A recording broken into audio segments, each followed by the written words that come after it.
Ted Mack and the original Amateur Hour. Mr. Mack, I believe that I'm the first contestant who ever appeared on your show who does not have the slightest desire to go into show business.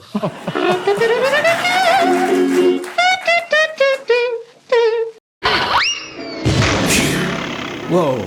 Hi, I'm Alan Babbitt. My dad, Ike Babbitt, created and played this one-man band back in the 1930s, 40s, and 50s. Turns out he was pretty good at it. His act was a bit of inspired wackiness, creative, quirky, and silly. A genuine, one-of-a-kind piece of Americana.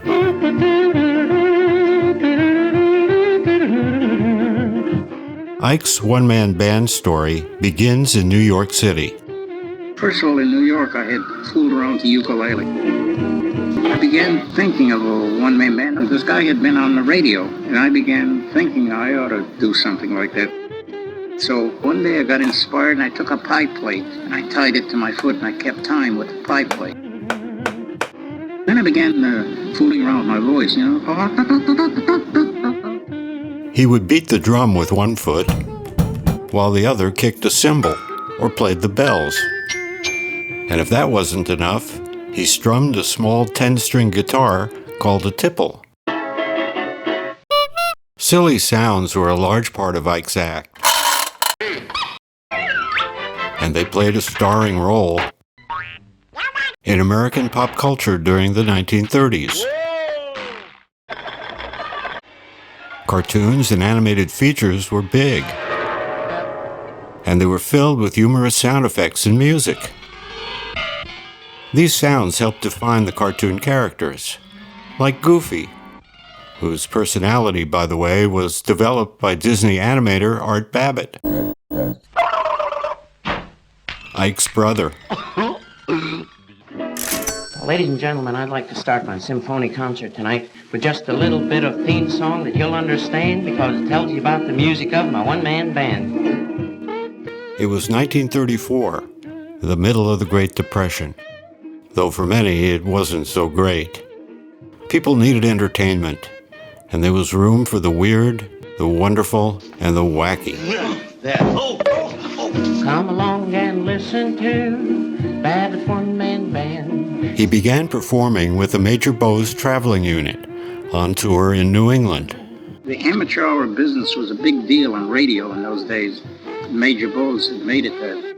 It was my first time on the stage. I stopped the show. I had to do an encore. Boy, I figured this is for me. The whole world says hello everywhere you go. Then I was competing anywhere and everywhere. I played around New York in maybe 15 different burlesque theaters where they had so-called amateur nights. She's got brown tresses and cute little dresses. In 1940, Pick magazine ran a national amateur competition. Ike was one of the top winners at the finals, held at the New York World's Fair.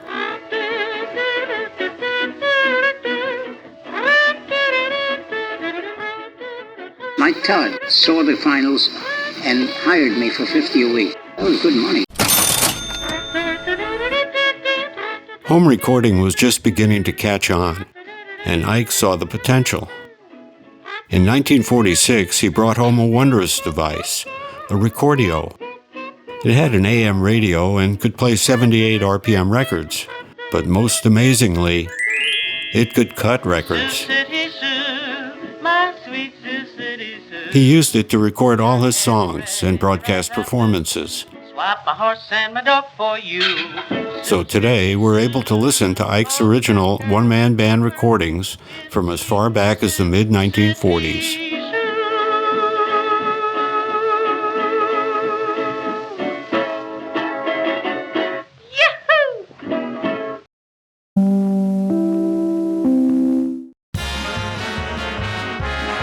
The original Amateur Hour began as a radio show created by Major Bowes in 1934. It was an instant success. Ted Mack hosted the TV version from 1948 to 1970. It gave birth to the ever-popular category of TV talent shows. It was a shot at stardom for everyone, a career launching pad for superstars, Frank Sinatra, Nat King Cole, Gladys Knight, and Maria Callas, to name a few. Ike, who insisted on remaining an amateur, appeared multiple times on both the radio and TV versions. And now, your original... These were the early days of television. When this show aired in January 1954, much of TV was live and in black and white. And now, Ted Mack. Tonight I'd like to start out with a mini scoop. Next week, the amateur hour is going to be done in color television. It's what they call... Once again, the path of Babbitt and his one-man band touched a transitional moment in American culture. Now here's a market analyst from Brooklyn. Where'd you get all of that paraphernalia? You're going to play music on it? Is that the idea? Well, I hope so. Are you all squared away behind the deadly weapon? All right, let's hear it.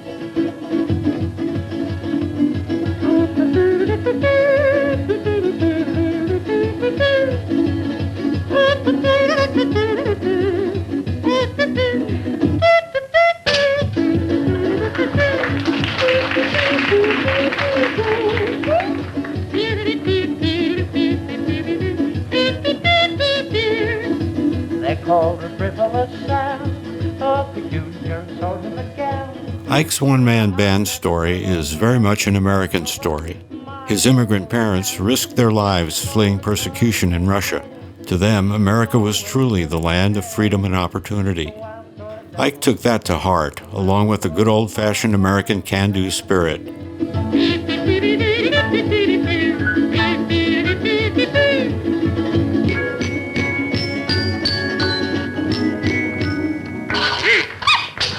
Ike knew how to reach an audience.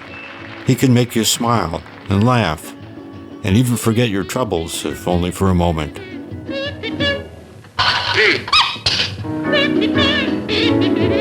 Ike's timing was good. Mass media entertainment had become a major feature of American culture. He used his humor, musical talent, and a bit of American ingenuity to create his one-of-a-kind, one-man symphony band. Well, he may not want to be in show business, but he's clever enough to be there. His name is Ike Babbitt.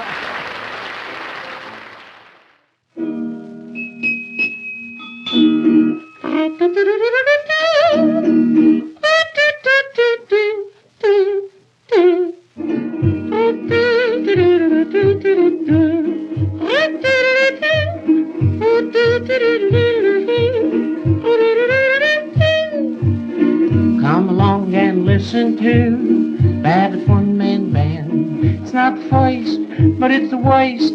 Yes, the worst band in the land.